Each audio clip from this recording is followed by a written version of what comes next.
Guess what? You have the confidence inside of you already to achieve any musical goal that you want, including auditioning. So, how do you hone your confidence? Well, my friend, that is with the Confident Musician's Audition Guide. This guide is to get you from the practice room to on the stage for your auditions. We talk about everything, including planning your practice, that's in Chapter 1, working with accompanists in Chapter 3, getting into the zone at auditions, that's in Chapter 5. Chapter 2 is all about mental practice, setting up mock auditions, and basically everything about mock auditions in Chapter 4, and auditioners, which is scattered throughout the whole guide, and a load more. Seriously, this 43-page guide is my baby. I have poured my heart and soul into this to make sure it is exactly what you need for your auditions. So whether you are just about to go into your auditions, thinking about how you are going to start auditioning, or just curious about how auditioning works, this guide is for you. Let's be honest, the auditioning process might be a short process, but the effects of it can be life-changing. So invest in you, and let's make this the audition season of confidence. Let's get you auditioning with confidence. Check out the show notes for the link to your copy, or visit confidentmusicianing.com. Which basically just shows that we all need to take breaks, and breaks are productive. Hello and welcome to the Confident Musicianing Podcast. I am your host, Eleanor, and after countless practice sessions, a ton of broken reeds, and 7 different music school acceptances in 3 different countries, I have learned a thing or two about savoring your practicing, becoming your best practice companion, and actively working towards your musical goals.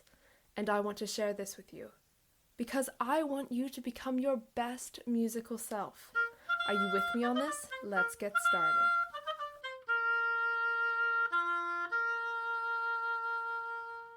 Hey there and welcome back. Breaks are something that we all need and that we all need to take. But sometimes it feels like in order to be a good musician, you have to never take breaks. And I completely disagree with that. I remember last summer, I'm going to be honest, wasn't having the best practice time. I was working on some really difficult things and I was just kind of in a rut. And then I had to get my wisdom teeth out. And after that, I couldn't practice for a while. I had to take a break. And what I didn't realize is that when I came back, I was playing better than when I left, which I thought was so crazy and so cool, which basically just shows that we all need to take breaks, and breaks are productive. So, let's say you've taken that break, or maybe you're going to, but you're not sure how you want to get back into the swing of things when you are done. Well, that is what today is all about. The first thing to remember is to start off slow. When I had to take a long break after I got my wisdom teeth out, I could not push myself. The first few days that I practiced were really slow and not hard at all. Seriously, I played 5 minutes, 10 minutes, right? I was really listening to my body because it just, had gum surgery basically. Even if your break isn't from something medical, don't go straight into the deep end. So start to slowly reacquaint yourself. When you are coming back after a break, if you go straight into the deep end, it might feel like too much. You might feel stressed. It might feel overwhelmed. It's like, oh my gosh. So start, slower, right? Kind of go into it slowly. Reacquaint yourself with fun pieces or scales or something that isn't all that hard, because a start is a start. And then, of course, you can get into the harder stuff. But the first practice session or the first 2 or first 3 need to be calm and not all that tricky, okay? You're just reacquainting yourself with the instrument. The next thing is to celebrate yourself. Coming back after a break is a real accomplishment, and that is worth celebrating. Even if it feels small to you, it is a huge step to getting back to playing. And if when people tell you to celebrate you and you feel confused as to how, you are not alone. I get that feeling. which is why we have the Standing Ovation series. This is a 3-day series built to get you celebrating your hard work without worrying how to celebrate.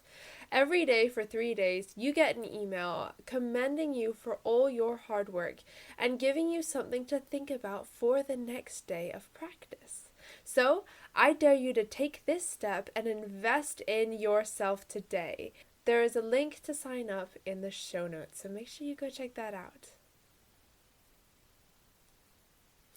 You know, celebrating yourself is so, so important. I've realized the more I celebrate the small things, the more I feel ready and empowered to do the big things.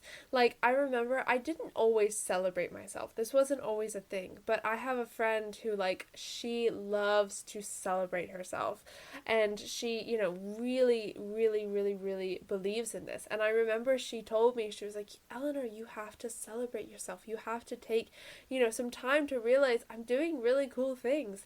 And I remember thinking, what do you mean? How in the world do I celebrate myself? Which is why I created the Standing Ovation series, because just like me, you are probably thinking the same thing. How do I celebrate myself? So make sure you go check that out. The third thing is to remember that you aren't behind. So don't feel guilty about it. And I know that that is so easy to say. Don't feel guilty, don't feel guilty. But, we kind of have to try and do it, okay? Because this is a hard thing to do.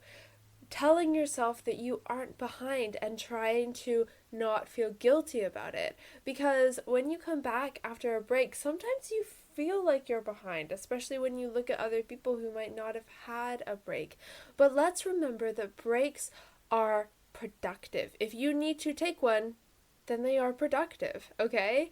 And when you come back from a break and you're maybe feeling a little bit stressed because you feel behind, remember that you are not behind. And a great phrase that I tell myself whenever I feel behind, I know that this is really kind of sounds obvious, but it's so helpful. I just tell myself, you are not behind, you are in the right place for you right now.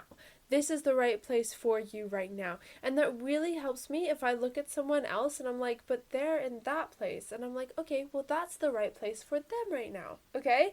And you are in the right place for you right now. Now, in order to also kind of work on this concretely in a more, physical way almost, take where you are right now and create a practice plan.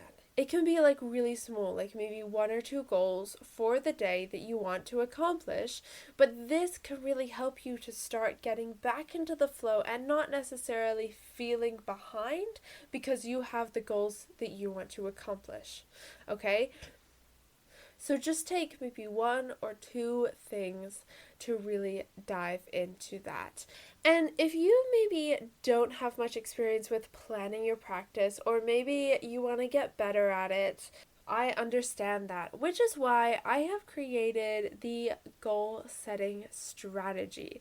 This is a quick little guide, and it basically shows you how you can take your big goals and turn them into everyday efficient practice sessions. All you need to do is just fill it out. Literally, I have made it as easy as I possibly can for you. So make sure you go check that out in the show notes.